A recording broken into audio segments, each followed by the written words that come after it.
आम्हाला हे नाही म्हणायचं की राज ठाकरेची किती काळी बड़ा चैलेंज है। हाँ, अकोट में दोनों का अलायंस भी दिख रहा है। दोनों एकजुट होकर के अकोट में उन्होंने मेयर बनाने का काम किया है। लेकिन ये अकोला है, यहाँ पिछले चुनाव में भाजपा ने पूरी ताकत लगा दी थी, लेकिन ये शहर मोहब्बतों का शहर है। उसने एकजुट होकर के सारे हिंदू, मुसलमान, सिख, ईसाई, हमारे दलित भाइयों ने सबने कांग्रेस का आमदार चुनने का काम किया था, साजिद पठान को जिताया था। और मुझे पूरा भरोसा है कि इस इलेक्शन में भी तमाम नगर सेवक कांग्रेस पार्टी के जीतेंगे और मेयर भी कांग्रेस पार्टी का बनेगा, इसमें कोई दो राय नहीं। उद्धव ठाकरे कहते हैं कि भाजपा युति सरकार अगर आ गई तो मुंबई को बॉम्बे कर देगी, क्या कहोगे? देखिए, जिस तरह से उद्योगपतियों को धारावी को बेचा जा रहा है, जिस तरह से तमाम महाराष्ट्र के एयरपोर्ट बेचे जा रहे हैं चंद उद्योगपतियों को, तो उद्धव ठाकरे जी जो बात कह रहे हैं उससे ज्यादा इंपॉर्टेंट वो एक बात और कहते हैं कि हम महाराष्ट्र में मुंबई को उद्योगपतियों को बिकने नहीं देंगे।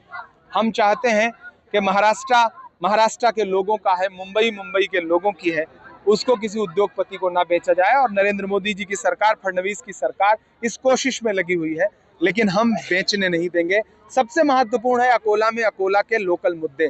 हाउस टैक्स के नाम पे लोगों की जेब से पैसा लूट रही है भाजपा की सरकार। यहाँ पानी की समस्या है, 3-3 दिन में 2-2 घंटे पानी आता है। लोगों की आम समस्याएं हैं ये। आमदार जितना काम कर सकता है अपक्ष में विपक्ष में रह के काम कर रहा है। अगर लोकल सरकार बनेगी तो यहाँ ज्यादा बेहतर काम हो सकेगा।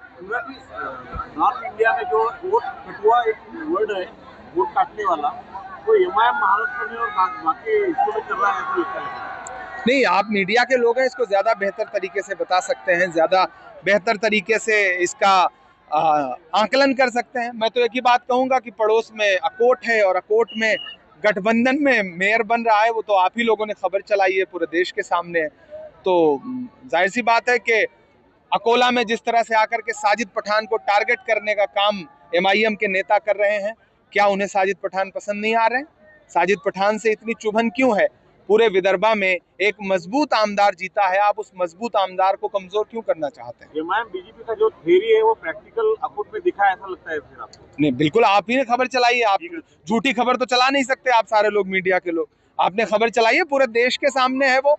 और उस पर अब तक एमआईएम के जो बड़े नेता हैं, यानी कि जो उनके नेशनल प्रेसिडेंट हैं, उनकी अब तक कोई प्रतिक्रिया भी नहीं आई। जो नीति अंग्रेजों ने भारत के लोगों के लिए अपनाई थी, क्या वही नीति भाजपा अपना रहा है? भाजपा की पूरी राजनीति बांटने पर टिकी हुई है। भाजपा की पूरी राजनीति लोगों को शिक्षा से दूर करने पे है। बांटो और राज करो की राजनीति पे काम कर रही है। इस देश में इतनी नफरत कभी नहीं थी जितना भाजपा की सरकार में है।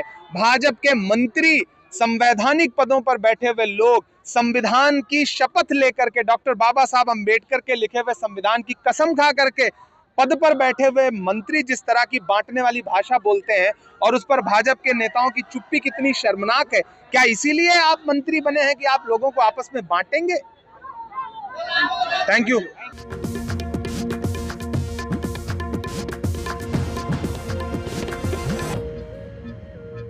किसी का जलवा रंगीन